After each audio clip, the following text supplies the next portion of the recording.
அது வந்து கண்டிப்பா ஏற்றுக்கொள்ள முடியாது. பிரதானத்துவம் இந்த கூட்டத்துக்கு கூட்டப்பட்டது. ஏன் இவ்வளவு ஒரு கன்ஃபியூஷன்? நான் ரொம்ப சிம்பிளான ஒரு கொஸ்டின். அவருக்கு வேற எந்த விதமான ரைட்ஸும் கிடையாது.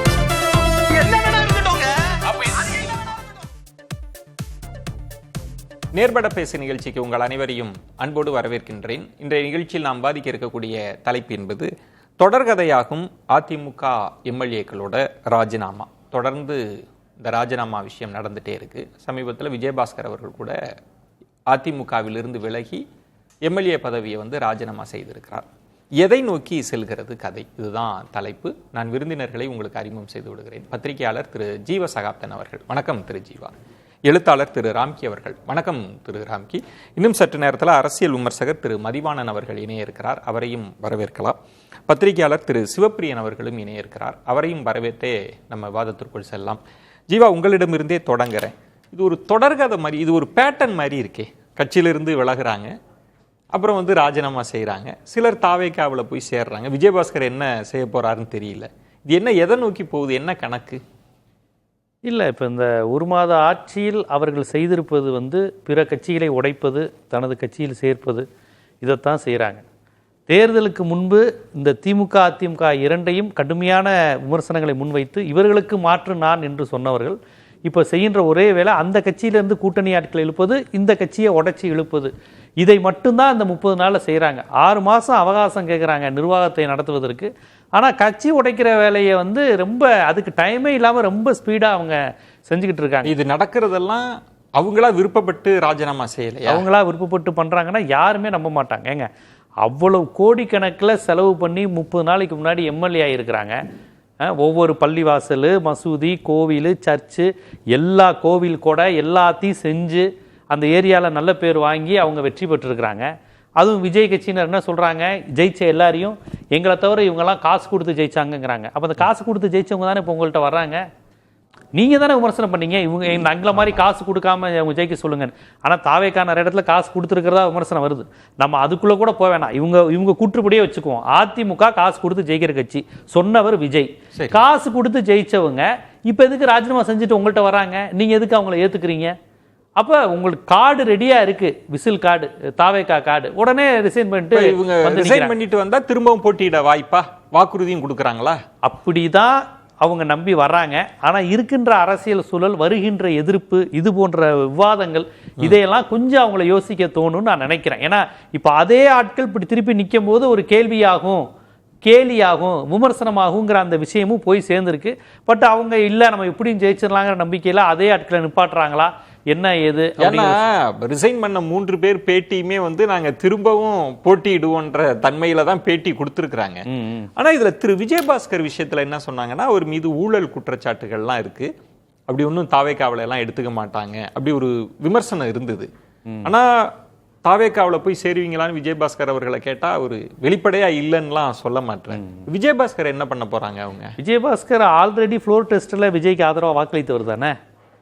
ஃப்ளோர் டெஸ்ட்டில் சிவி சண்முகம் அந்த லிஸ்டெல்லாம், எஸ்பி வேலுமணி லிஸ்ட்டில் விஜயபாஸ்கரும் இருந்தார் தானே. இவங்களுக்கு என்னங்க ஊழல்வாதிகள் வரக்கூடாதுங்கிற என்ன கணக்குங்க அவங்கள்ட்ட இருக்குது? ஆல்ரெடி கூப்பா கிருஷ்ணன் இருக்காரு, செங்கோட்டையன் இருக்கிறாரு. அதற்கு பிறகு இப்போ இவரை சேர்த்தாங்களே, கடம்பூர் ராஜுவை சேர்த்தாங்க. இப்போ இவங்களாம் யார்? இவர்கள் பார்வையில் ஊழல் சக்திகள் தானே. ஊழல் சக்திகள் தானேங்க கட்சியில் சேர்த்துக்கிறார். அது விஜயபாஸ்கர் மட்டும் என்னங்க தப்பு பண்ணார்? அது குட்காங்கிறது மட்டும் தான் உங்களுக்கு பிரச்சனையா? அப்போ மற்ற எல்லாரும் ஊழலுக்கு அப்பாற்பட்டவர்களா? அப்ப இது இப்படி சேர்த்தா நாளைக்கு விமர்சனம் வரும்ல, அதெல்லாம் அவங்க இப்பயே இது விமர்சனம் தானேங்க. இவங்க என்ன சொல்லி நியாயப்படுத்துவாங்க? பொதுவா ஒரு முறை இந்த பாஜகவில் நீங்க என்கவுண்டர் லிஸ்ட்ல இருக்கிறவங்க, போலீஸ் ரெக்கார்டில் இருக்கிற ஆட்கள்லாம் சேர்க்குறீங்களே அப்படின்னு அன்றைய தலைவர் அண்ணாமலையே அட்டையை கேட்டப்ப சொன்னார், அவங்க எங்கிட்ட வந்தால் திருந்திடுவாங்க, அவங்க ரவுடி இல்லைன்னு அவர் சொல்லலை, ரவுடிகள் தான், எங்கிட்ட வந்தால் திருந்த பாவமன்னிப்பு கேட்டு வராங்க மாதிரி பதில சொன்னாங்க. அது கடுமையான விமர்சனமாச்சு. என்னங்க பாஜகவில் சேர்ந்தா ரவுடிகளாம் நல்லவங்களாயிருவாங்களான்னு சொல்கிறாங்களே அப்படின்னு விமர்சனமாச்சு. அந்த பேரெல்லாம் கூட நான் சொல்ல விரும்பல, எத்தனை ரவுடி லிஸ்ட்டுன்னு இருக்கு, பார்த்தாலே தெரியும் யார் யார் சேர்ந்தாங்க. அது மாதிரி ஊழல்வாதிகள், ஊழல் குற்றச்சாட்டு உடையவர்கள், நேற்று வரை அதிமுகவில் ஊழல் என்று விஜயால் குற்றம் சாட்டப்பட்டவங்களா இன்னைக்கு ராஜினாமா செஞ்சுட்டு வந்தா அவங்க பரிசுத்தவான்களா மாறிடுவாங்கன்னா இது எப்படி? இந்த விஜயபாஸ்கர் தாவேகா தானே, தாவேகா தான் போவதற்கான வாய்ப்பு தான். அதுல என்ன தாவேகாக்கு தயக்கம் இருக்குன்னு கேட்கிறேன். தாவேக்காவில் என்ன அப்படி இது யார் ஊழல்வாதிகள் இல்ல தாவேக்காவில்? திரு ஜீவா, இந்த விஷயத்துல இப்படி மக்களால் தேர்ந்தெடுக்கப்பட்டவர்கள் இந்த ஈரமை காயறதுக்கு முன்பாகவே போய் சேர்றதை பற்றி சில கட்சிகள் அதில் கமிட் பண்ணாமல் இருந்தாங்க. குதிரை பேரம்லாம் சொல்லாமல் இருந்தாங்க. ஜோதிமணி அவர்கள் சொன்னாங்க, இல்லை இது குதிரை பேரம், நம்ம இங்கு இதை ஆதரிச்சோம்னா நம்மளோட ஆட்சி எங்கெங்கெல்லாம் போச்சு, அதை எதிர்க்கிற தார்மீக உரிமையை நம்ம இழந்துருவோம் அப்படின்னு ஜோதிமணி அவர்கள்லாம் சொன்னாங்க. இதில் குறிப்பாக திரு சண்முகம் அவர்கள் என்ன சொன்னாங்கன்னா, நாங்கள் எதிர்த்த பிறகு தான் இந்த ராஜினாமா படலம் நின்றுச்சு, 3ஓட நின்றுச்சு, 4ஓட நின்றுச்சு பார்த்தீங்களா அப்படின்னு சொன்னார்ல. இப்போ திரும்பவும் நடக்குதுன்னா அதுக்கு என்ன பொருள் இருக்கு? அப்போ குதிரை பேரம் நடந்துச்சு, நாங்கள் கொஞ்சம் நிப்பாட்டி வச்சிருக்கோம்னு அவர் ஒத்துக்கிறாரு. அப்போ இந்த இவர்கள் ஆதரிக்கின்ற அந்த ஆட்சியில் குதிரை பேரம் யானை பேரம் நடக்குதுங்கிறத அவங்க ஒப்புக்கொண்டுட்டாங்க. ஏன்னா சாமானிய மக்களுக்கே அது தெரியுது. ஏங்க அவங்க தலைமைச் செயலகத்தில் ஸ்டாப் பண்றோம்னு சொன்னாங்கல்ல, இப்ப திரும்ப விஜயபாஸ்கர் ரிசைன் பண்ணாருன்னா அது ஸ்டாப் பண்ற அதிகாரம் இவங்கள்ட்ட கிடையாதுங்க. இவங்களுடைய ஆதரவு அவர் பெரிய லெவலில் பொருட்படுத்தல. எனக்கு ஒரு 150 சீட்டுக்கு நான் வந்து கன்ஃபார்ம் பண்ணிக்கிறேன். ஃபர்ஸ்ட் எனக்கு 6 மாசம் அவகாசம் கேட்கறது, அவங்க தாவேக்காவுக்கு ஆதரவாக விசில் ஆட்களாக ஒரு 130 பேரையாவது மெயின்டைன் பண்ணணும். அதுக்கு அதிமுக பலவீனமா இருக்கு, எந்த அளவுக்கு உடைச்சிட்டு சேருவோமோ அந்த அளவுக்கு உடைச்சு சேர்த்துக்குவோம். மதிமுக வர ரெடியா இருக்கா, வாங்க சேர்த்துக்குவோம். அவங்க வந்து இப்ப நமக்கு நம்பகத்தகுந்த மாதிரியான ஆட்களை வேணும். இப்ப நீங்க இடதுசாரிகள் மாதிரி தொழிற்சங்கம், விவசாய போராட்டம், ஆசிரியர்களை ஏன் சந்திக்கிறீங்க, சிம்ரனை சந்திக்கிறீங்க, ஏன் ஆசிரியர் சங்கங்களை சந்திக்கலன்னு கேட்கக்கூடிய ஆட்கள் சிபிஎம்ல இருப்பாங்க. சிபிஎம் பேசன்முகம் கேட்காம இருப்பாங்க. கனகராஜும் பாலபாரதியும் ரெகுலரா கேட்கிறாங்க. பாலபாரதி கேட்கிறாங்க, இது என்ன ஆச்சு, இது என்ன இவ்வளவு வன்கொடுமை, என்ன நடக்குது, இதெல்லாம் குதிரை பெருமான்னு கேட்கறாங்க. ஏன்னா அவங்க அந்த கம்யூனிஸ்ட் கொள்கை அவங்களை பேச. நீங்க சொல்வது வந்து அந்த நம்பர், அந்த மெஜாரிட்டி வர வரைக்கும் இந்த ராஜினாமா கண்டிப்பா. அதாவது இந்த அணி இருக்காங்க இல்லைங்களா, அந்த விடுதலை சிறுத்தைகள், இடதுசாரிகள், காங்கிரஸை விடுங்க, காங்கிரஸ் வந்து பரிபூர்ணமா இருக்கு, அவங்க நம்பிக்கையோட தான் இருக்கிறாங்க. விடுதலை சிறுத்தைகள் கூட கொஞ்சம் நம்பரமா இருக்கு. ஆனால் திடீர்னு பார்த்தீங்கன்னா அவர் நாங்கள் எப்போ வேணாலும் வெளியே, அவர்கிட்ட ஒரு அரை மணி நேரம் பேசுறீங்கன்னா டக்குன்னு ஒரு திமுக ஆதரவு ஸ்டாண்டில் கூட பேசிடுறாரு, நாங்கள் எப்போது அவரிடம் வந்து வெளியே வந்தோம் அப்படின்ட்டுருவாங்க. ஆனா இடதுசாரிகள் இவங்க அணியெல்லாம் வந்து அவர் கொஞ்சம் சந்தேகத்தோடய பாக்குறாரு விஜய். இவங்க இது கொஞ்சம் விமர்சனத்துக்குரியது, எப்ப வேணாலும் எதையாவது கேள்வி கேட்பாங்க. இது வந்து தொடர்ந்து இந்த குதிரை பேரம்ன்ற ஒரு பேச்சு இருக்கு. திரு அன்புமணி அவர்கள் கூட ரொம்ப கடுமையா இதெல்லாம் ரொம்ப தப்பு, பொது வேட்பாளரையே நிறுத்துற இடத்துக்கு எல்லாரும் போயிருவாங்கன்ற அளவுலாம் சொன்ன பிறகும் இது திரும்ப திரும்ப திரும்ப நடக்குது அப்படின்னா இதை எப்படி புரிஞ்சுக்கிறதுனா மெஜாரிட்டி நம்பர் நோக்கி தான். அதுதான் அவருக்கு இப்போதைக்கு அது ஒண்ணுதாங்க. நீங்க நாட்டில் நடக்கிற பாலியல் வன்கொடுமைகள், சட்டம் ஒழுங்கு சீர்கேடு எதுவுமே அவர் காதுல கேட்கல. இப்போதைக்கு கவர்மெண்ட்டை ஸ்டாண்ட் பண்றதுக்கு என்னென்ன வேலை பார்க்கணுமோ அதை நம்ம சீக்கிரம் பண்ணிடணும். அதுக்காக மட்டும் தான் அவங்க செஞ்சு. இப்ப நமக்கு விஜயபாஸ்கர் அவர்கள் என்ன பண்ண போறாங்கன்னு தெரியல. ஆனா ஒரு பேட்டர்ன் வந்துருச்சு. இவ்வளவு குயிக்கா இத்தனை பேர் வந்து இன்னும் 1 மாசம் தான் ஆயிருக்கு, அதுக்குள்ள ரிசைன் பண்ற தன்மை. விஜயபாஸ்கர் அதிமுகவுக்கு போக போறாரா அப்படி விமர்சனம் வந்ததுன்னா கூட்டணி கட்சிகள்லாம் இருக்குமே, நமக்கு ஒண்ணுமே புரியல. நீங்க எப்படி, என்ன சோர்ஸ் என்ன சொல்லுது உங்களுக்கு? இவ்வளவு வேகமான்னு சொன்னீங்க, இன்னும் நிறைய வரும்னு நினைக்கிறேன். இன்னமும் நிக்கிற மாதிரி எனக்கு தெரியல. ஏன்னா இது ஒரு பேட்டர்னாவே போயிட்டு இருக்குது. வந்து எப்பப்பெல்லாம் ஆட்சியின் மீது விமர்சனங்கள் வருகிறதோ அப்பப்பெல்லாம் ஒருத்தரை அனுப்பிச்சு நீங்க ரிசைன் பண்ணுங்கன்னு சொல்ற மாதிரி தான் எனக்கு தெரியுது. இது முழுக்க முழுக்க வந்து 2-3 அப்ஜெக்டிவ்ஸை அவங்க எய்ம் பண்ணுற மாதிரி எனக்கு தெரியுது. ஒன்று வந்து ஜீவா சொன்ன மாதிரி அவர் வந்து அதை மெஜாரிட்டின்றாரு, நான் என்னன்னா மேனுஃபேக்சரிங் மெஜாரிட்டி. அவங்களுக்கு 118 வேணும், ஒரு 120 சட்டமன்ற உறுப்பினர்கள் நமக்கே இருக்கட்டுமே, காங்கிரஸ் ஒரு 5 பேர் இருக்கிறாங்க, அவங்க 29 வரைக்கும் வெளியில போக போதில்லை, அது நமக்கு நல்லா தெரியுது. அந்த கட்சி அதை வெளிப்படையா அனௌன்ஸும் பண்ணிட்டாங்க. மற்றவங்க திருமாவளவன், லெஃப்ட் பொலிட்டிக்கல் பார்ட்டிஸ், IUMலும் இருக்கிறாங்க. ஆனா அவங்களுக்கென்று ஒரு சில கொள்கைகள் இருக்கிறது. அந்த கொள்கைகளுக்கு ஆதரவாக பிரச்சனைகள் வரும்பொழுது அவங்க நிச்சயமா பேசுவாங்க. அது கடந்த திமுக ஆட்சியிலே நம்ம பார்த்துருக்குறோம். அவங்க எப்படி வாசிபரஸா பேசுறாங்களா இல்ல ஃபீபிளா அவங்க ப்ரொட்டஸ்ட் இருக்காங்கிறது வேற, பட் அவங்க எதிர்த்து பேசுவாங்க. அப்ப என்னன்னா ஒரு 120 பேரை நமக்குள்ள நாம வச்சுப்போம், நம்ம கட்சிக்காக வச்சுப்போம். தேர்தலை சந்திக்கிறது அப்படிங்கிறது வந்து யாருக்குமே இப்போ ஆப்ஷன் கிடையாது, தாவேக்காவுக்கும் இல்லை. ஏன்னா அதற்கான முயற்சி, அதற்கான ஹார்ட் ஒர்க் இருக்குல்ல, அது எல்லாருக்குமே சிரமம். விஜயன் இப்பதான் ஒரு எலெக்ஷன்ல இருந்து வந்திருக்கும் போது இன்னொரு எலெக்ஷன் அப்படின்னா ஒரு 6 மாசம் எலெக்ஷன் வர்றதுக்கு ஆகும். அதன் பிறகு வந்து எப்படி சிச்சுவேஷன் மாறும்லாம் தெரியாது, மக்களோட மனநிலை எப்படி இருக்கும். நீங்க வந்து ஒரு எலெக்ஷன் நடத்துறது அப்படிங்கிறது வந்து it's not a child's play. அதனால அவருக்கு வந்து எலெக்ஷனுக்கு போக விரும்பல யாருமே.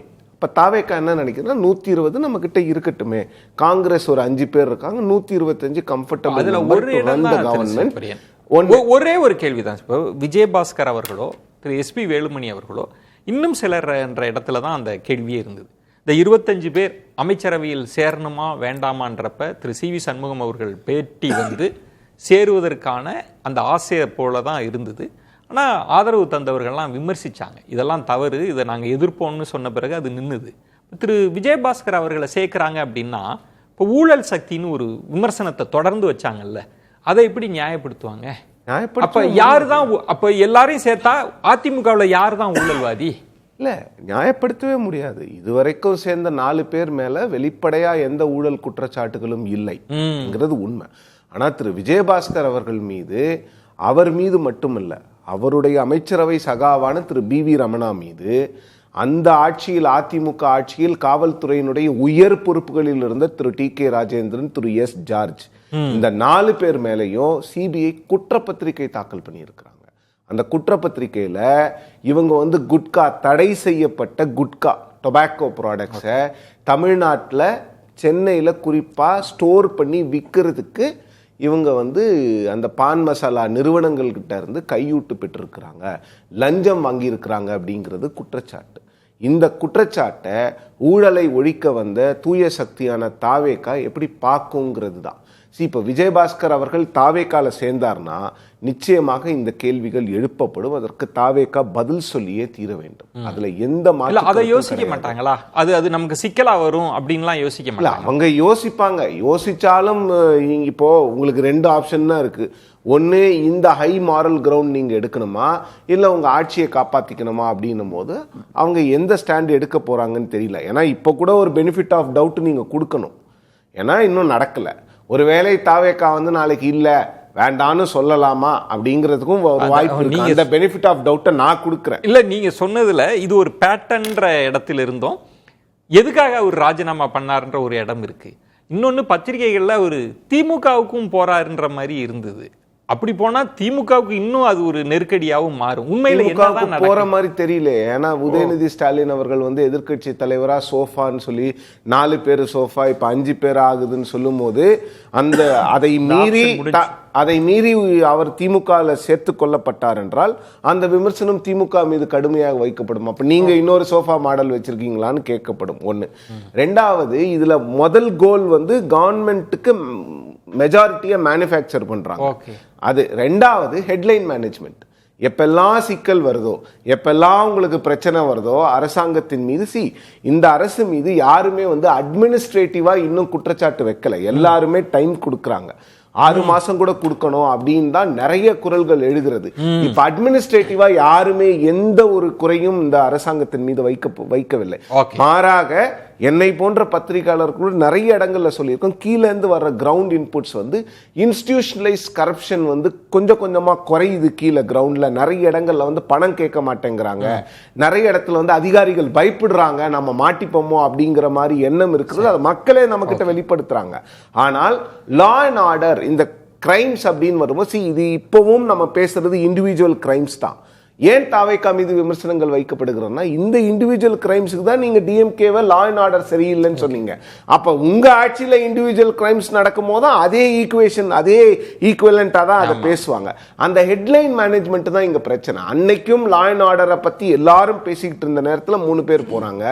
நேற்று லா அண்ட் ஆர்டரை பத்தி கிட்டத்தட்ட எல்லாருமே பேசிக்கொண்டிருந்த நேரத்தில் மத்தியானம் யாருக்குமே தெரியாம விஜயபாஸ்கர் அவர்கள் ராஜினாமா பண்ணதே வந்து ஸ்பீக்கர் ஆபீஸ்ல இருந்து நமக்கு வந்து டிஐபிஆர் வழியா நமக்கு வந்து ஸ்டேட்மெண்ட் வரும்போது தான் நமக்கே தெரியுது அப்ப ராஜினாமா பண்ணிட்டாரு அப்படின்னு. சிவபிரியன், அப்ப நீங்க சொல்றது ஹெட்லைன் மேனேஜ்மெண்ட் அப்படின்னு நீங்க அந்த இடத்துக்கு நம்ம நகர்ந்தோம்னா ராஜினாமா எந்த தேதியில செய்யணும், எப்ப வந்து சபாநாயகரை பார்க்கணுன்ற இன்ஸ்ட்ரக்ஷன் எங்க இருந்தோ தான் வருதுன்றது தான் அதுக்கு பொருள். எங்க இருந்தா தாவேகால இருந்து தானங்க வரும், வேற எங்க இருந்து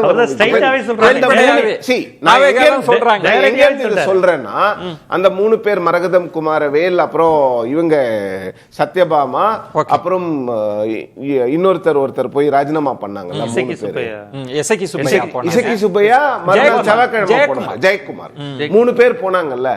அவங்க போயிட்டு நேரடியா யார் ரூமுக்கு போனாங்க? சட்டமன்றத்தை ஆதவ் அசம்பிளில, செக்ரட்டேரியட்ல. இதுக்கு முன்னால இந்த மாதிரி நடந்திருக்கா? அப்போ அங்கதானே இசக்கி சுப்பையாவும் எங்க நேரா போனாரு, விஜயபாஸ்கர் அவர்கள் போல. அதனாலதான் நான் அந்த பெனிஃபிட் ஆஃப் டவுட் இன்னமும் கொடுக்குறேன். ஓகே. அவர் நேரடியா நேத்து போய் சேரலன்னொடனே அவரும் அதே செக்ரட்டேரியட்டுக்கு வந்து தான் கொடுத்துட்டு போறாரு. ஓகே. சோ அப்ப அவர் போய் பார்க்கலன்னொடனே அந்த பெனிஃபிட் ஆஃப் டவுட் இன்னமும் இருக்கு. பட் விஜயபாஸ்கர் அவர்களை தாவேகாவில் சேர்த்துக்கொண்டால் கடும் விமர்சனங்களுக்கு தாவேகா ஆளாகும். நான் சொன்ன அந்த அவர் மீது குற்றச்சாட்டு கோர்ட்ல இருக்கு, வழக்கு நிலுவையில் இருக்கு. திரு மதிவாணன், நீங்க எப்படி புரிஞ்சுக்கிறீங்க மதிவாணன்? இந்த எம்எல்ஏக்கள் ராஜினாமா 4 பேர் போய் சேர்ந்தாச்சு, இப்ப விஜயபாஸ்கர் அவர்களோட ராஜினாமா நீங்க எப்படி புரிஞ்சுக்கிறீங்க? இப்ப அவங்கெல்லாம் வந்து ராஜினாமா பண்றதுக்கு காரணம் தாவேக்கான்னு சொல்றத யாரும் நிரூபிக்க முடியாதுங்க. உள்கட்சி பிரச்சனை அதிமுக தலைவிரிச்சு ஆடுது. அதிமுக தலைமை மீது அவநம்பிக்கை ஏற்பட்டிருக்கு. அப்ப அவங்களுக்கு வந்து ஒரு நேச்சுரல் சாய்ஸ் வந்து தாவேக்கா தாங்க, திமுக இல்லைங்க. உண்மையான அதிமுக விசுவாசிகளுக்கு எடப்பாடி பழனிசாமியின் மேல் நம்பிக்கை போயிடுச்சு. இனி இந்த கட்சியை அவரால் வெற்றி பாதைக்கு கொண்டு செல்ல முடியாது. 2 சட்டமன்ற தேர்தல், 2 நாடாளுமன்ற தேர்தலில் தொடர்ச்சியா தோல்வி மேல் தோல்வி. அப்ப அதுல இருந்து வெளியேற வேண்டும் என்ற விரும்புபவர்களுக்கு தாவேக்கா வந்து ஒரு சரியான நேச்சுரல் அலையாக இருக்குன்றதுதான் என்னுடைய பார்வை. அதனால அவங்க வர்றதுல தப்பு இல்லைங்க. அடுத்தது சிவபிரியன் சார் சொன்னது நான் ஒன்ன ஒத்துக்கிறேன். இன்னைக்கு பிரியாரிட்டி தாவேக்காவை பொறுத்தவரை இந்த ஆட்சியை 5 ஆண்டு காலம் நிலைநிறுத்த வேண்டும். அதனுடைய லாங்கிவிட்டியை இன்க்ரீஸ் பண்ணோம். நீங்க ஊழல் சக்தியா தீய சக்தியா அதெல்லாம் வந்து எலெக்ஷன் ரிட்டாரிக். அதை வந்து இவங்க செயல்முறையில காட்டுவார். 5 வருஷம் கழிச்சு ஊழல் ஒழிந்தது. சகாப்தன் கொஞ்சம் அமைதியா இருங்க. அதாவது சொன்னதை விட செயலில் காட்டுவதை தான் மக்கள் நம்புவார்கள். இன்னைக்கு ஊழல் பெருமளவுக்கு குறைக்கப்பட்டிருக்கிறது. 5 ஆண்டு காலத்துல ஊழல் இல்லாத ஒரு ஆட்சியை நான் நடத்தினேன். என் கட்சியில யார் இருந்தா எனக்கு என்ன? இல்ல மதிவாணன் சார், ஆட்சியை நடத்துற டிரைவர் வந்து விஜய் தான். இல்ல மதிவாணன் சார், நம்ம இப்போ ஒரு குற்றச்சாட்டு முன்வைக்கப்படுகிறது அப்படின்னா நம்ம அது சரியா தவறா அது பார்க்க வேண்டிய இடம் இருக்கு. நம்ம விளைவுகளுக்கு அடுத்ததுதான் போக வேண்டியிருக்கு. இப்போ நாங்கள் எலெக்ஷனுக்காக சொன்னோம் ஊழல் சக்தின்னு, அதெல்லாம் நாங்கள் பொருட்படுத்த மாட்டோம் அப்படின்னு சொல்லுவதோ, இப்போ திரு விஜயபாஸ்கர் அவர்கள் வந்து ஜாயின் பண்றாரு அப்படின்னா அது என்ன பொருளை கொடுக்கும்? நான் இன்னும் கொஞ்சம் கேட்கறேன். தீர்ப்பு ஏதாவது வந்துடுச்சா? குற்றச்சாட்டு வைத்ததாலேயே KN நேருவை அமைச்சரவையிலிருந்து விலக்கிட்டாங்களா? புகார் எழுந்ததாலேயே செந்தில் பாலாஜி ஜெயில 2 மாசம் கைதியாக இருக்கும்போது அமைச்சராக தொடர்ந்தார். இவங்களுக்கெல்லாம் என்ன தார்மீக இது இருக்குது? ஒரு கேள்வி கேட்கிறேன் மதிவாணன் சார், நீங்க நல்ல கேள்வி, அது நீங்க சரியான கேள்விதான் மதிவாணன். யாரும் உத்தமர்கள் இல்ல, நீங்க சொன்னது சரியான கேள்விதான். இப்ப நான் ஒரு கேள்வி கேட்கிறேன். தாவேகா வந்து அதிமுகவை ஊழல் சக்தின்னு சொன்னுச்சு இல்ல, யார சொன்னாங்க ஊழல் சக்தி? இல்ல, அதுக்கு அர்த்தம் அதிமுக இருக்கிற 1.5 கோடி தொண்டர்களும் ஊழல் சக்தி நீங்க எடுத்துக்கிறீங்களா? அப்படி கிடையாது. நீங்க யார சொல்றீங்கன்னு கேக்குறேன். ஊழல் சக்தி குறிப்பா எடப்பாடி பழனிசாமி தாங்க தலைமை தாங்கினார் அந்த ஆட்சிக்கு. அவரை மட்டும் தாங்க ஊழல் சக்தி. அவருக்கு அவரை போய் பார்க்கல. அப்ப நான் கேக்குறேன் சார், ஏன் பார்க்கல? இப்ப உங்க இல்ல எல்லாரையும் பார்த்தவர் அவரை பார்க்கல. இல்ல, இப்ப உங்க தர்க்கத்துல நீங்களே முரண்படுறீங்க. திரு எடப்பாடி பழனிசாமி மீது குற்றச்சாட்டு நிரூபிக்கப்பட்டிருக்கா? நிரூபிக்கப்படல. அப்ப ஊழல் சக்தின்னு சொல்றதுக்கு எனக்கு ஒண்ணும் அதெல்லாம் ப்ரூஃப்லாம் தேவையில்லையே. புகார்லாம் இருக்கு அவர் மேல. இப்ப நீங்க முரண்படுறீங்க, உங்க தர்க்கத்துல நீங்க முரண்படுறீங்க. திமுகவே ஏராளமான புகார் சொல்லி இருக்க. திமுக சொல்லாத புகாரா? இன்னைக்கு எடப்பாடியும் உதயநிதியும் பேசி வச்சீங்கன்னா அறிக்கைகள் ஒரே ஆள் எழுதி கொடுக்கற மாதிரி. இல்ல, பாயிண்ட் என்னன்னா நீங்க வந்து இப்ப விஜயபாஸ்கர் சேர்றதெல்லாம் ஒண்ணும் பிரச்சனை இல்லைன்னு சொல்ல வரீங்க. சேர்றாரா இல்லையானே தெரியாத விவாதம் பண்ணிட்டு இருக்கிறாங்க. அவர் எந்த கட்சியில சொல்றாரு? அதாவது திமுகவுல சேர்றதுக்கும் பேச்சுவார்த்தை நடத்திட்டு இருக்காங்க. நீங்க என்ன நினைக்கிறீங்க? செங்கோட்டையன் வந்து புறப்படுறதுக்கு முன்னால பனையூருக்கு அவர்கிட்ட வந்து சேகர் பாபு எவ்வளவு நேரம் பேசினாரு. அவர் போன்ல வந்து MK ஸ்டாலின் செங்கோட்டையன் கிட்ட நீங்க வாங்க நம்ம மரியாதை. அதுல மதிவாணன், நீங்க நீண்ட நெடிய அனுபவம் கொண்டவர். நான் உங்கள்கிட்ட ஒரு விஷயம் நீங்க எனக்கு விளக்கம் கொடுக்கணும். ஒரு கூட்டணிக்கு முன்பாக நீங்க வந்து ஒருத்தரை சேர்க்கிறது, கட்சிக்குள் சேர்க்கிறது வந்து குதிரை பேரம்ன்ற அடைப்புக்குள்ள வராது. நம்ம முதல்ல இந்த குதிரை பேரம்ன்ற டெஃபினேஷனை நம்ம புரிஞ்சுக்கணும். இப்ப திமுகவுல போய் சேர்ந்தாங்களேன்னா அது இல்ல, ஒரு ஆட்சிக்கு பெரும்பான்மையை கொண்டு வருவதற்காக. அதுதான் சொன்னாரு மேனுஃபேக்சரிங் மெஜாரிட்டி உட்பட MK ஸ்டாலின் திமுகவில் இணைத்துக் கொள்ள தயாராக இருந்தார். அது இஷ்யூ இல்ல. பெஞ்சமின் துணை மேயர் முன்னாள் அமைச்சர், அது குதிரை பேரத்துக்குள்ள வராது சார். அறிவாலயத்துக்கு போனா வரவேற்று அது குதிரை பேரம் வராது சார். அது குதிரை பேரம் வராது. அது சார் முதல்ல நீங்க பேரம்னா என்ன சார்? குதிரையா யானையா அப்புறம் பார்க்கலாம்.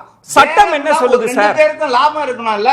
இந்த பேரத்தில் ஈடுபடுபவர்கள் 2 பேருக்கும் லாபம். இல்ல குதிரை பேரம் என்ன சொல்லுதுன்னா லாபம் இல்ல குதிரை பேரம் என்ன சொல்லுதுன்னா சார் 120 எம்எல்ஏக்கள் ஆதரவு இருந்ததுக்கு பிறகுதான் ஆளுநர் அவர் வந்து இல்ல நான் அதுக்குள்ளே வரல மதிவாணன், நீங்க ரொம்ப ஷார்ப்பா வருவீங்க, அதனாலதான் நான் உங்கள்ட்ட விளக்கம் பெறுவதற்காக தான். குதிரை பேரம்ன்றது இங்க பலருக்குமே ஒரு குழப்பம் இருக்கு. ஓபிஎஸ் போய் சேர்ந்தாரு, வைத்தியலிங்கம் போய் சேர்ந்தாருன்றது குதிரை பேரம்ன்ற சட்டகத்துக்குள்ள வரவே வராது. சொல்லவே இல்லையே, நான் சொல்ல பலருக்கு இருக்கலாம்.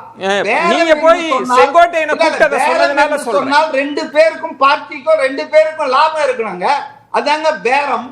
அப்ப இதுல என்ன பேரம், யாருக்கு என்ன லாபம் வந்துடுச்சு? அப்ப அதுதான் நான் சொல்றேன் சார், பேசக்கூடாது. இல்ல இல்ல நாளைக்கு நடக்கும், இல்ல இல்ல இல்ல சார், சார் பாயிண்ட் என்னன்னா majority on the floor of the assembly. இல்ல சார், அதுக்கு அப்புறம் என்னத்துக்கு பேரம்?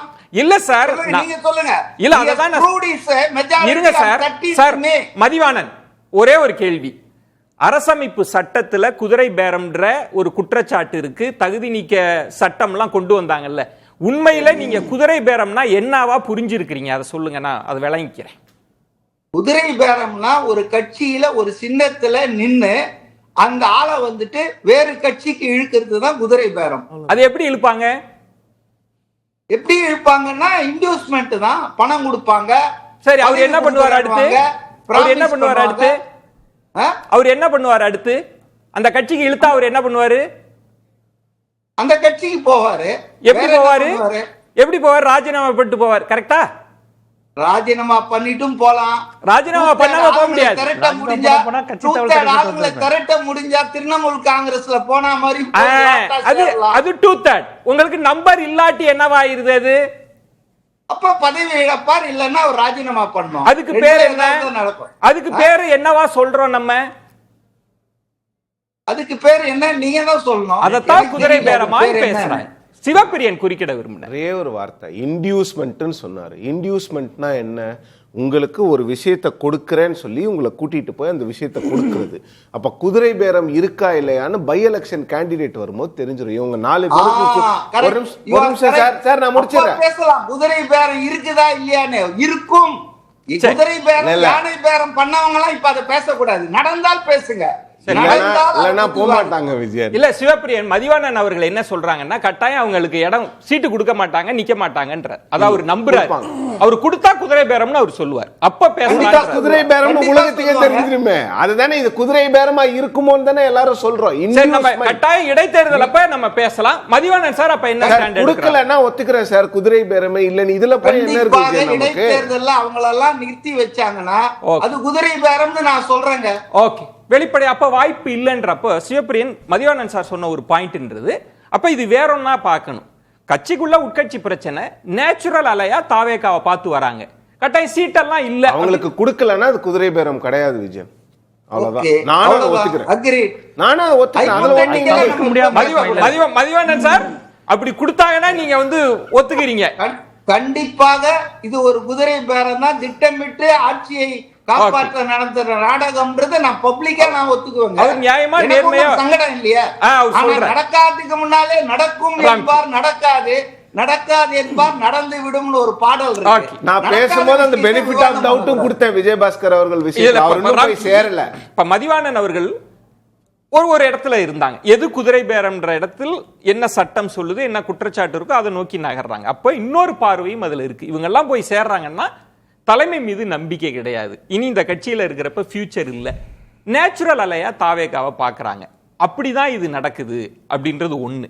இதுல இப்ப சிவப்பிரியன் சொன்ன இடம்ன்றது 3 பேருமே நாங்க நிப்போம், ஆளுங்கட்சி எம்எல்ஏவா இருந்தாதான் எங்களால நல்லது செய்ய முடியும்னு திருமிகு மரகதம் அவர்கள் பேசுறாங்க, ஜெயக்குமார் அவங்க பேசுறாங்க, எல்லாருமே பேசியிருக்காங்க. இப்ப இது என்ன நடக்க போகுது?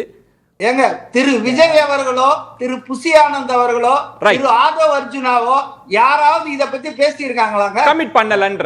ஓகே, அப்புறம் எதுக்கு நீங்க கற்பனையில நீங்க தேர் ஓட்டிட்டு இருக்கீங்க? இது த்ரில்லர் கதை. அதாவது அவருக்கு மதிவாணன் சார் நம்மள கேட்கல, மரகதம் அவங்கள கேக்குறாங்க, எசகி சுப்பையாவை கேக்குறாங்க.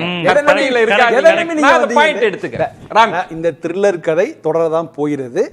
இந்த கதையின் நாயகன் டிவிகே தான். அதனால் அதிகமாக பாதிக்கப்படுவது அதிமுக தான். அதில் எந்த மாற்று கருத்து இல்லை. அதுதான் எல்லா கட்சிகளும் பாதிக்கிறது. விஜயதாரணி கூட வந்தாங்க, பாஜக எல்லா கட்சியிலேருந்து வராங்க. ரெண்டாவது நீங்கள் வந்து இப்போ குதிரை பேரம், யானை பேரம், இது லாட்ரி பேரம் சார். லாட்ரி பேரம் எல்லாருக்கும் லாட்ரி கிடைக்கிறது இல்லை. எவ்வளோ எம்எல்ஏ பனையூர் முட்டி மோதுறாங்க. அப்ப அவங்க செலக்ட் பண்றாங்க யாரெல்லாம் வரணும், அவங்க செலக்ட் பண்றாங்க. இல்ல அதுல எப்படி என்ன அளவுகள் வச்சு செலக்ட் பண்றாங்க அது நமக்கு தெரியல. அது அவங்கள இதுக்கே மதிவானம் ஒத்துக்க மாட்டாரு. அவங்க உள்ள என்ன ஸ்கேல் நமக்கு தெரியாது, மதிவானுக்கும் தெரியாது, நமக்கு தெரியாது. ஏதோ ஒரு ஸ்கேல் இருக்கு. எல்லாரையும் அவன் உண்டு பனையூர் அதுல ஒரு பாயிண்ட் சொல்றேன். இப்ப மதிவாணன் அவர்கள் சொல்ற பாயிண்டையும் நம்ம உதாசீனப்படுத்த முடியாது. ஏனென்றால் எதுவுமே நமக்கு தெரியல, யூகத்துல பேசுறோம். அந்த பாயிண்டை நான் எடுத்துக்கிறேன். ஒரு லாஜிக் என்ன வச்சாங்கன்னா, மரகதம் அவங்களோ ஜெயக்குமார் அவர்களோ இசக்கி சுப்பையாவோ பெரிய குற்றச்சாட்டு இல்லை அவங்க மேல, அதனால அவங்களுக்கு ஒரு ஸ்பேஸ் கொடுக்குறாங்க. ஆனா எஸ்பி வேலுமணி அவர்களோ விஜயபாஸ்கர் அவர்களோ இது மாதிரி பின்னணி உள்ள வழக்கு இருக்கிறவங்களுக்கு கொடுக்க மாட்டாங்கன்ற தன்மையில தான் அன்னைக்கு பேசினாங்க. இப்ப விஜயபாஸ்கர் ஒருவேளை போறாரு அப்படின்னா அந்த கோட்பாடு அடிபடுதா? என்ன எப்படி புரிஞ்சுக்கிறது? இருக்கிறதுலே பெரிய டிக்கெட் விக்கெட்னா இதுதான். ஏன்னா நீங்க வந்து 10 ஆண்டுகளாக தொடர்கிற ஒரு கதை இந்த குட்கா வழக்குங்கிறது. சிபிஐ சார்ஜ் ஷீட் போட்டாச்சு. அது 21 பேர் குற்றச்சாட்டு. ஜெயலலிதா கவர்மெண்ட் 2வது முறை வந்தோன்னு பிளாஸ்ட் ஆனது. ஜெயலலிதாவே அது மட்டும் தொடர்ந்து அன்னைக்கு சரியான ஆக்ஷன். ஒருவேளை ஜெயலலிதா உயிரோடு இருந்திருந்தால் அவங்களுக்கு மிகப்பெரிய தலைவலியாக இந்த குட்கா கேஸ் தான் இருந்திருக்கும். பெரிய நடந்தது. இந்த பில்லா படத்து கிளைமாக்ஸ்ல வர்ற மாதிரி இந்த ரெட் டைரியில வந்து யாரெல்லாம் பேரும் விழாவாரியா எழுதுனதெல்லாம் நம்ம பார்த்தா பல கதைகள் இருக்குது. 10 ஆண்டுகளாக தொடர்கிறது இந்த கதை. இன்னை வரைக்கும் முற்றுப்புள்ளி இல்லை. இன்னை வரைக்கும் விசாரணை தொடர்ந்து நடந்துட்டு தான் இருக்குது. ஸோ அதனால இதுல சம்பந்தப்பட்டவர் வந்து வரும்போது இதை எப்படி அவர்கள் அனுமதிக்க போறார்கள் அப்படிங்கிற நான் சொல்றேன். டிவிக்கு மட்டும் இல்லை, திமுகவுக்கே பெரிய பிரச்சனைங்க. எந்த கட்சிக்கு போனாலும் பிரச்சனைங்க. அது எப்படி சமாளிக்க போறாங்க? ஒருவேளை பாஜக போறாருன்னு வச்சுங்களேன், காங்கிரஸுக்கு போறாரு வச்சுங்களேன், எங்க போனாலும் பிரச்சனைங்க அது. அப்ப இப்போ இவர் எங்க போய் சேர்கிறாரோ அந்த கட்சி தலைமை மிகப்பெரிய ரிஸ்க் எடுக்கிறாங்க. ஓகே, மிகப்பெரிய ரிஸ்க் எடுக்கிறாங்க. உங்க அனுமானம் என்ன? எங்க தான் போய் சேர போறாரு? நீங்க அண்ணா அவர் அநேகமா தாவேகா போறாரு சொல்லி சிவபிரியன் சொல்லிட்டாரு, கிளீனா சொல்லிட்டாரு. ஆனா அவர் ஒரு மாற்றுக்கிறது என்னன்னா, ஒரு சோஃபா உதயநிதியோட ட்விட்டர் ரொம்ப இன்ட்ரெஸ்டிங்கா இருந்தது. ஆனா அவர் டினோ பண்றது வேற மாதிரி. ஆனா சிவபிரியன் வேற மாதிரி டிகோட் பண்ணாரு. நான் அதுல வந்து 5ங்கிறது 5 கட்சியா பாக்குறேன். இன்னொரு கட்சி ஊசலாடிட்டு இருக்குது. அதனால அது 5 கட்சியா தான் பாக்குறேன். அது 5 எம்எல்ஏவா பாக்கல. அது வேற டாபிக். எனக்கு இப்பதான் புரியுது. அதாவது மதிவாணன் அவர்கள் வந்து சேருவாங்களா இல்லையேன்றதுக்கே ஒரு ஊகமா இவ்வளவு பேசுறீங்களேன்னு வருத்தப்பட்டாங்க. நீங்க இப்ப சோபா வச்செல்லாம் பேசினா அரைச்சீட்டம் தான். சோபா நபரா கட்சியாங்கிற மாதிரி போயிருச்சு.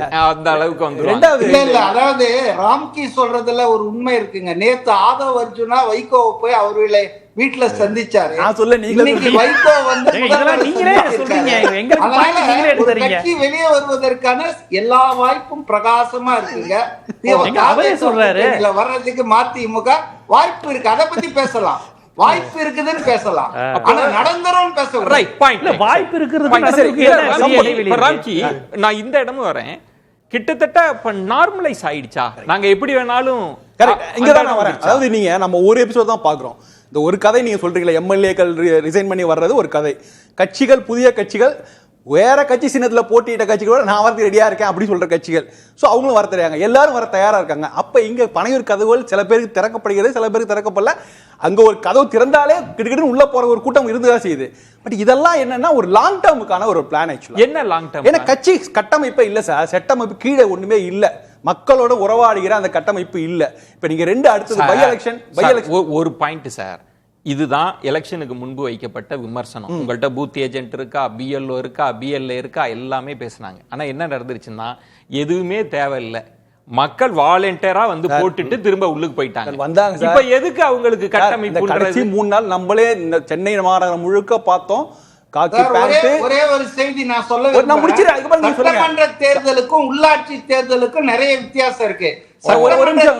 விஜய் தான் முதல்வர் ஆகணும் போது இதெல்லாம் நடந்ததுங்க. ஆனா உள்ளாட்சி தேர்தல்ல நிச்சயமாக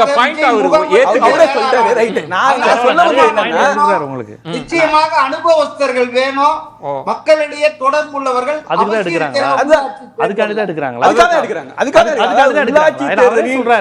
வெற்றி பெற்று கீழ்மட்ட அளவுல வந்து கட்சிக்கான முத்திரை, அதுக்காக ஸ்ட்ராங்கா ஒரு ஸ்ட்ராங் பேஸ் இருக்கணும். இப்பதான் கட்சியே கட்டமைக்கிறாங்க அவங்க. அதுக்காக தான் எல்லாரையும், ஆனா எல்லாரையும் அழைச்சிட்டு போலவங்க. அவங்க யாரு கீழ்மட்டத்துல வந்து யார் முகத்தை காட்டினால் ஒரு கணிசமான வாக்கு வங்கி இருக்கு அப்படிங்கிறதுக்காக செலக்ட் பண்ணி தான் இருக்கிறாங்க. எல்லாருக்குமான கதை சார் அதுல உள்ள ஒரு சிக்கல். இப்ப விஜயதாரணி அவர்கள் போய் சேர்ந்தாங்க, அது பெரிய கிரிட்டிசிசமா யாருமே வந்து குற்றச்சாட்டு முன்வைக்கல. இதுல ரெண்டு முக்கியமான இடம்ன்றது வந்து திரு அன்புமணி அவர்கள் பேசினதும் திருமிகு ஜோதிமணி அவர்கள் பேசினதும் தான். அதாவது ஜோதிமணி குதிரை பேரம் தான் சொன்னாங்க. காங்கிரஸ்க்கு சொன்னவங்க இது இன்னைக்கு இங்க நீங்க தமிழ்நாடுன்னு ஆதரிச்சிட்டீங்கன்னா நாளைக்கு அதை நம்மளால பேசவே முடியாது, நம்ம பல இடங்கள்ல ஆட்சி இழந்தோம். அன்புமணி அவர்கள் என்ன சொன்னாங்கன்னா, என்ன ஒரு மாசத்துக்குள்ள உங்களுக்கு என்ன அதிருப்தியா, ஒரு அணியில இருப்பீங்க ராஜினாமா பண்ணிட்டு வருவீங்களா அப்படின்னு அந்த கேள்வி இருக்குல்ல, அது தாவேகாவுக்கு ஒரு பிரஷரா வராதா? இப்ப விஜய்க்கு ஒரு கிளீன் இமேஜ்ன்ற இடத்துல தானே இறங்குனாங்க. நீ அதெல்லாம் வந்து இது என்னன்னா, இது ஏன் ஒரு ஷாக் வேலி கிரியேட் பண்ணா, மற்ற மாநிலங்கள் நடந்தது, தமிழ்நாட்டில் முதல் முறையா நடக்குது. கரெக்ட். வேற ஒன்றும் இல்லை, அதுதான் ஷாக் வேலி. இது ரொம்ப இட்ஸ் நியூ நார்மல், இதுதான் நம்ம அக்செப்ட் பண்ணிக்கணும். ரெண்டாவது, அவங்க வந்து வெறும் எம்எல்ஏவை இழுத்து நம்பர்ஸை கிளைம் பண்ணி நம்பர்ஸ் வந்த பிறகு விடுதலை சிறுத்தைகளை அனுப்பிச்சு விட்டுறலாம், காங்கிரஸ் அனுப்பிச்சு விட்டுறலாம் பிளான்லாம் கிடையாது. அவங்களையும் வச்சுப்பாங்க, வந்தாலும் வந்துப்பாங்க, எல்லாரையும் வச்சுப்பாங்க. என்னன்னா அவங்களுக்கு ஏன்னா அதுதான் திரும்ப நான் சொல்றேன், அது உள்ளாட்சி தேர்தலையும் தாண்டி இந்த மாதிரியான ஓரணியில் தமிழகம் 2.0 மெயின் கோல் என்னன்னா திமுகவை தனிமைப்படுத்தணும். எல்லாரும் வச்சுக்குவாங்க, திமுகவை தனிமைப்படுத்தணும். எந்த ஊழல்வாதியும் சேர்த்துக்கோ, திமுகவை தோக்கடிக்கணும். அதுக்காக எந்த ஊழல்வாதியும் சேர்த்துக்கோ. திரு ராம்கி, இப்போ திமுகவுக்கே ஒரு சிக்கல் இருந்தது. கடந்த முறை 21ல அவங்க ஊழலை பத்தி பெரிதா பேசினாங்க, எதிர்கட்சியா இருந்தப்ப பெரிய அளவுல களமாடினாங்க.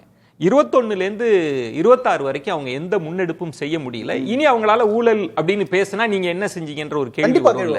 இப்ப நாளைக்கு விஜயபாஸ்கர் அவர்களே உள்ளுக்கு வந்துட்டாங்கன்னு வைங்க, திரு ஆதவர்ஜுனா திமுக பார்த்து இவங்க ஊழல் செஞ்சுட்டாங்கன்னு சொல்ற தார்மீக வலிமை எங்க வரும்? அதுக்கப்புறம் ரெண்டு பேருக்குமே தார்மீக வலிமை போயிடும். ஏன்னா எந்த கட்சிக்குமே அது கிடையாது சார். அது விஜயபாஸ்கர் யாருமே அதை செய்ய முடியாது, சொல்ல முடியாது. பாஜக நோக்கி கூட கேள்வி கேட்கலாம் சார். 10 வருஷங்களா ஒரு கேஸ் இருக்கு சார் சிபிஐல, நீங்க என்ன பண்ணீங்க, ஸ்பீடப் பண்ணீங்களா? இப்படி இந்த கேள்வி எல்லாருமே கேட்கலாம். ஆக்சுவலா நீங்க வந்து இது வந்து வேறு விதமா பார்க்கலாம். அரசியல் ரீதியா இது அவருக்கு தனிப்பட்ட சிக்கல்கள். அதை தாண்டி அரசியல் ரீதியா அதிமுக ஒரு விடுதலை கிடைச்சிருக்கு. புதுக்கோட்டையில இருக்க அதிமுக தொண்டர்களை பார்க்கும்போது அப்பா நிம்மதியா இருக்கான்னு சொல்றாங்க. ஏன்னா அந்த அளவுக்கு அவங்க வந்து இதுல நான் ஏன் அந்த குதிரை பேரம்ன்ற ஒரு இடத்த இருக்கிறோம்னா, மக்கள் கால் கெடுக்க நின்று இந்த தேர்தல் ஜனநாயகத்தின் மீது நம்பிக்கை வச்சு வாக்களிக்கிறாங்க. எல்லாரையும் வாக்களிக்க வேண்டும்ன்றதுக்காக அவ்வளவு பெரிய ப்ராசஸ் நடக்குது இல்ல. நீங்க இவ்வளவு பெரிய ஒர்க் நடந்து ஒரு மாசத்துக்குள்ள சார் நீங்க ராஜினாமா பண்ணுவீங்க, இன்னொரு கட்சியில போய் சேருவீங்கன்னா அந்த மக்கள் மேண்டேட்டுக்கு இல்ல ஒரு மரியாதை இல்லையா? இல்ல அதுதான், அது நியூட்ரலைஸ் பண்ண முடியாது. இதை நன்கு புரிந்து கொண்டதுனாலதான் இடதுசாரிகள், திருமாவளவன், ஐஎம்எல் கூட எல்லாருமே இதுல எங்களுக்கு உடன்பாடு இல்லைன்னு தொடர்ந்து சொல்றாங்க.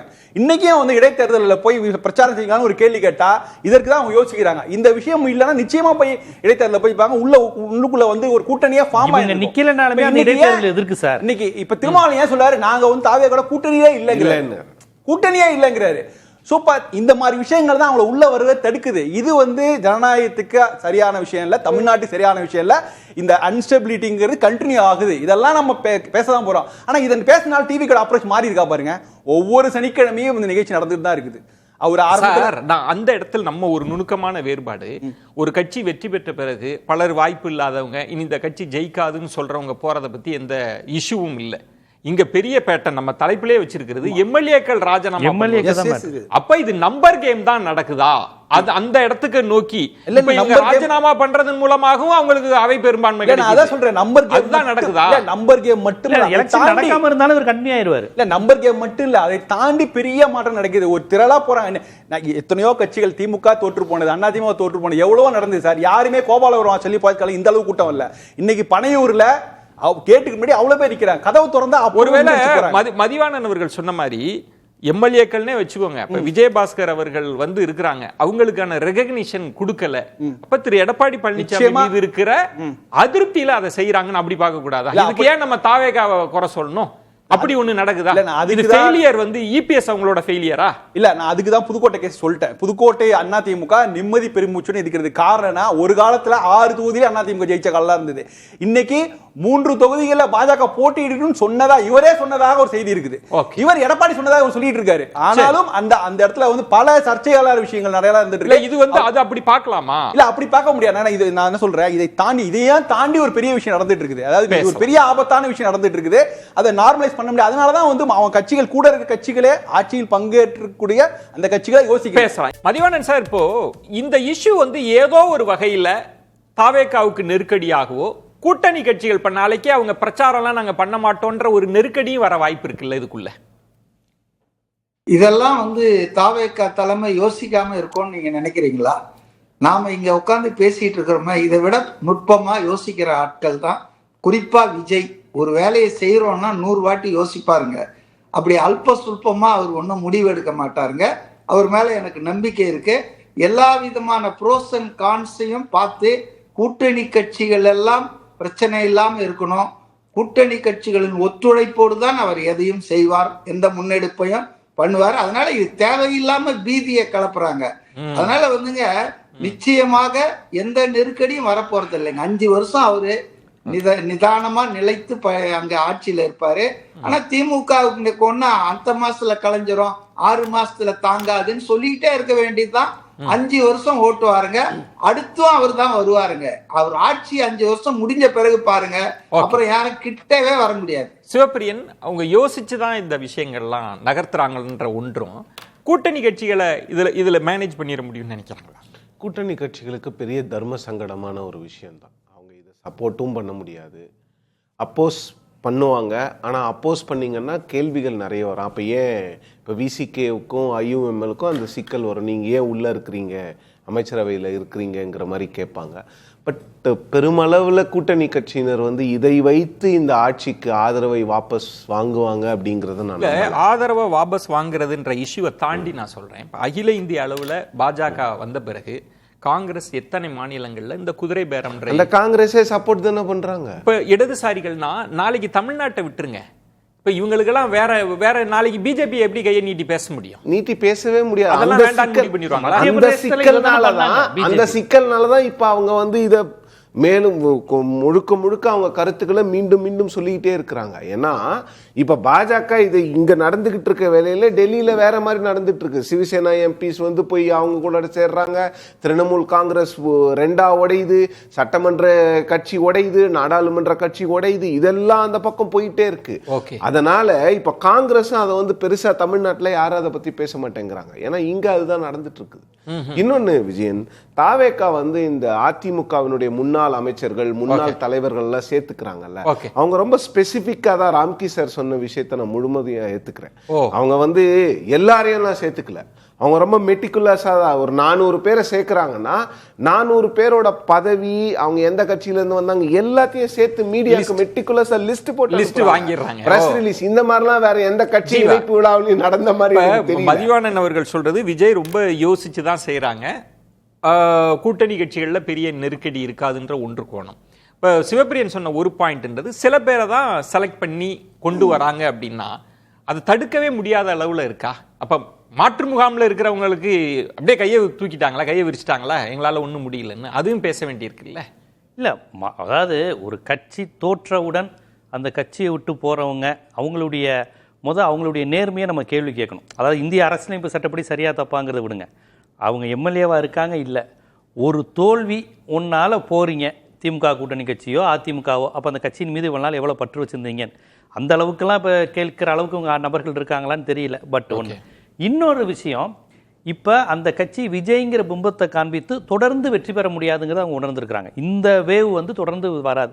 அடுத்த ஒரு கட்சி கட்டமைப்பு பூத்து நம்ம எலெக்ஷனுக்கு முன்னாடி பேசணும்ல, அதெல்லாம் இனிமே தான் வரும். இந்த எலெக்ஷன்ல அது எதுவுமே நடக்கல, பூத்து பார்க்கல, முகம் பார்க்கல, வேட்பாளர் யாரு ஆனா பெண்ணான்னு பார்க்கல. இதே மாதிரி கண்டினியூ ஆகாதுங்கிற விஷயம் இருக்கு. அப்புறம் இனிமே அவர் ஆளுங்கட்சி வேற, ஆளுங்கட்சியா சந்திக்கிறப்ப திருப்பி அதே திரை கவர்ச்சி வெற்றி பெறாது. அதற்கான வேலையெல்லாம் அவங்க ஈடுபடுறாங்க. ஆனா இல்ல, அவங்க இப்ப அதை மெயினா அவங்க செய்யறாங்க. இந்த விமர்சனங்களை எல்லாம் ஒரு பக்கம் விடுங்க, என்ன விமர்சனங்கள் என் மீது குறைகள் வந்தாலுமே எனக்கு ஒரு 130 சீட்டு வேணும், அதை எப்படியாவது எங்கிருந்தாவது எடுக்கணும் தான்.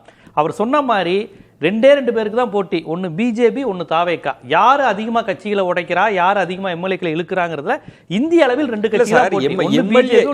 எம்எல்ஏவை தாண்டி விஜய் அவர்களோட இமேஜ் பெருசு இல்லையா? இந்த எலெக்ஷன்ல எப்படி மக்கள் வாக்களிச்சிருக்காங்கன்ற தன்மையை பாக்குறப்ப பைசா வாங்கல, மத்த ஏதோ இருந்தது, அது எல்லாத்தையும் தாண்டி இருக்குல்ல, அந்த இமேஜ் அவர் மெயின்டைன் பண்ண, அந்த இமேஜ் தான் உடஞ்சிருச்சே. ஏங்க 25 எம்எல்ஏக்கள் ஃப்ளோர் டெஸ்ட்ல உங்களை ஆதரித்த போதே அந்த இமேஜ் உடஞ்சிருச்சு. நீங்க பார்த்து சிவி சண்முகத்துக்கு போய் சால்வ போட்டீங்களே, அப்பயே அந்த இமேஜ் உடஞ்சிருச்சு.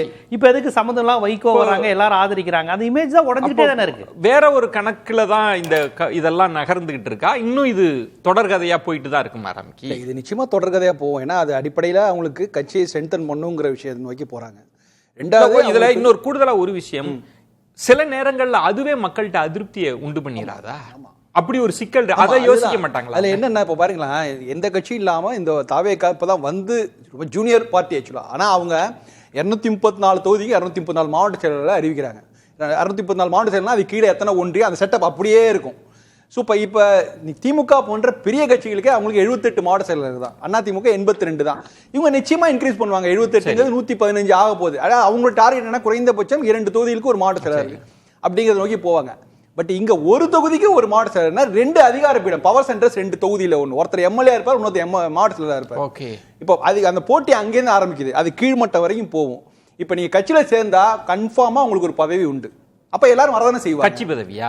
ஆமா, ஏதாவது பதவி. ஏன்னா கட்சி பதவிக்காகவா எம்எல்ஏ ரிசைன் பண்ணிட்டு வராங்க? இல்ல சார், இப்ப மத்த ஆட்களை என்னால புரிஞ்சுக்க முடியுது. இல்ல நீங்க கட்சி பதவிக்காக எம்எல்ஏ ரிசைன் பண்றது, எம்எல்ஏ பதவி சில பேருக்கு எம்எல்ஏ திரும்ப கொடுப்பதற்கான உறுதி கொடுத்துருக்காங்க. ஆஃபர் என்ன நமக்கு தெரியாது, திரும்ப கொடுத்துருக்கலாம். இல்லைன்னா உங்களுக்கு கட்சி பதவி, இப்ப கட்சி பதவி கிடைக்கிறதே பெரிய விஷயம் தான் உங்களுக்கு. நீங்க பாருங்களா, அவ்வளோ பெரிய பவர்ஃபுல்லான ஒரு இது இருக்கும், புதிய கட்சி செட் பண்ணணும், எல்லாமே உங்க கையில தான் அதிகாரம் அப்படின்னா நிச்சயமா அதுக்கு கூட அக்செப்ட் பண்றதுக்கான ஆட்கள்லாம் இருக்காங்க. இப்ப நீங்க இது எப்படி வேறு விதமான விளைவுகளை ஏற்படுத்தும் பாருங்க. 107 தாவேகா எம்எல்ஏக்கள் இருக்காங்க, அவங்க 30 பேர் தான் அமைச்சர் பதவி. அப்ப ரிமைனிங் இருக்கிறவங்க கிட்டத்தட்ட 2/3 இருக்காங்க. இப்ப அவங்களுக்கு பதவிகள் கொடுக்கணும், ஏதாவது ஒன்று கொடுக்கணும். இப்ப அவங்களும் புதுசா அவங்கள எந்த அளவுக்கு சேர்ந்து அலைன் ஆக போறாங்கிறது ஒரு விஷயம் இருக்குது. ரெண்டாவது, திரும்ப திமுக அதிமுக அவங்களும் பதவிகளை இன்க்ரீஸ் பண்ணாங்க, ஒரு பெரிய போட்டி இருக்கும். இது தேவையில்லாத ஒரு கூச்சல் குழப்பம் போட்டி தாங்க கீழே மட்டும் இருக்கும். இது தேவையில்லாத சிக்கல். அவங்க அமைப்பு, அவங்க ரசிகர் பலம், அதுவே 5.5 கோடி வாக்காளர்கள் தான் இங்க, இவ்வளவுதான் பாப்புலேஷன், இவ்வளவுதான் தொகுதி, இவ்வளவுதான் பதவி. இதை நீங்க பதவிகளை இன்க்ரீஸ் பண்றதுனால இல்லப்ப மதிவாணன் அவர்கள் சொன்ன மாதிரி இப்ப விஜய் அவர்கள் எல்லாத்தையும் யோசிப்பார், அவருக்கு ஒரு கணக்கு இருக்கும்ல, அதை நீங்க பார்க்கலையா? அவங்க கட்டமைப்பை பலப்படுத்தணும், நம்பர், அதுதான் அவங்க கணக்கு. அது மட்டும் தான் என்னன்னா, இந்த இணைப்புகள் எல்லாம் வந்து விஜய் இல்ல ஆரம்பத்துல. இப்ப இணைந்தவர்கள் யாருமே விஜய் கூட சேர்ந்து பார்த்ததா ஒன்னும் தெரியல. எம்எல்ஏ சில பேர் பார்த்திருக்காங்க, மத்தவங்க எல்லாம் இன்னும் பார்க்கல. அவர் கண்ட்ரோல்ல இல்ல, அவருக்கு இதெல்லாம் தெரியுமானே தெரியாது. அதனால அது என்ன நம்ம விஷுவலைஸ் தான் முடிவு பண்றோம். இப்ப நீங்க என்ன பேட்டர்ன் நீங்க பாருங்களா, என்ன இணைப்பு விழா தெரியாம இருக்குமா? இணைப்பு விழால ஆதவர்ஜுனா இருக்காரு, அவர் எங்கெங்க இருக்காரு? தமிழ்நாட்டில். சரி, ஒரு தொடர்கதையாகும் ராஜினாமா எதை நோக்கி செல்கிறது கதைன்ற தலைப்பு தான். ஜீபா, சம்ம பண்ணலாம், இது எப்படி போய் முடியும்னு நினைக்கிறீங்க? சுருக்கமா சொன்னா எப்படி சொல்லுவீங்க? இல்லை, இப்போ அவர் தாவேக்காவை பொறுத்தவரையும் அவங்க கட்சியில் சேருவதற்கு எந்த கொள்கையும் கிடையாது. அவர் முன்னாடி பேசின ஊழல் எதிர்ப்பு எதுவுமே கிடையாது. இப்போதைக்கு எங்கள் கவர்மெண்ட்டை காப்பாற்றுறதுக்கு ஒரு எக்ஸ்ட்ரா நம்பர் வேணும். இப்போ இருக்கிற ஆட்கள் மீது பெரிய நம்பிக்கை இல்லை. ஆனால் அவங்க ஒன்றும் பெரிய கவுத்தெல்லாம் விட மாட்டாங்க, ஒரு மாதிரி ஆதரித்து கொண்டு இருக்கிற நிலை தான் இருக்குது. அதனால ஒரு 130 இருந்தால் பரவாயில்லன்னு நினைக்கிறாங்க. வைகோவும் ரெடியாக இருக்கிறாரு, வைகோவும் அடுத்து ரெடியாக இருக்கு. 130 நோக்கி நகருவாங்க கண்டிப்பாக. 130 இருந்தால் தான் அவங்க நிம்மதி. நீங்க முதல்ல சொன்னது வந்து இது விஜய் அவர்களுக்கே தெரியாதுன்னா, அப்ப தெரியாம என்ன நடக்குதுன்னு சொல்ல வரீங்க? சுருக்கமா சம்ம பண்ணு. அது என்னன்னா, இப்ப நான் அப்படி கூட வச்சுங்க, அதாவது ஏரியா பிரிச்சு கொடுத்துட்டாங்க, நீ கட்சி வளர்க்குறது, நம்பர்ஸை நீங்கள் வந்து கொண்டு வரது அப்படிங்கிற மாதிரி பிரித்து கொடுத்துருக்கலாம். சரி, அது இன்னொரு நாள் விரிவாக பேசுவோம். ஆனால் நான் பார்க்குறது வெறும் நம்பர்ஸ்க்கான கேம் மட்டும் இல்லை, கட்சியை பலப்படுத்துறது, மற்றவங்களேருந்து கொண்டு வந்து கீழே சட்டமைப்பது, உள்ளாட்சி தேர்தலை எதிர்கொள்வது, அது ஆட்சி சஸ்டைன் பண்ணுறது, இதுதான் அவங்க பெரிய சிக்கல். அவங்களுக்கு நல்லா பலவீனம் நல்லாவே தெரியுது. ஒரு இன்எக்ஸ்பீரியன்ஸான நம்ம கிட்ட நிர்வாகிகளே இன்எக்ஸ்பீரியன்ஸாக இருக்காங்க. ஸோ இதை வச்சுட்டு சஸ்டைன் பண்ணணும்னா அனுபவம் உள்ள ஆட்கள் உள்ள வரணும், கீழே கட்டமைப்புக்கு கிரவுண்ட் வரைக்கும் போகணுங்கிற அந்த ஒரு கிளீன் பிளான்ல தான் அவங்க பண்றாங்க. திரு மதிவாணன், உங்களோட சம்மப் என்ன? அதாவது தாவேக்கால என்ன அசைவு நடந்தாலும் அது வந்து திரு விஜய் அவர்கள் ஒப்புதல் இல்லாம யாரும் அனுமதிக்கப்படுவதில்லை, யாரும் மறுக்கப்படுவதில்லை. அதனால ராம்கி சார் சொன்னது வந்து விளையாட்டா தான் நான் எடுத்துக்கிறேன். அது நிச்சயமா அந்த கட்சியில அவர் தாங்க பாஸ். இன்னொரு நாள் சீரியஸா பேசுவோம் சார். தெரியுமான்னு தெரியாது, அவருக்கே இது தெரியுமான்னு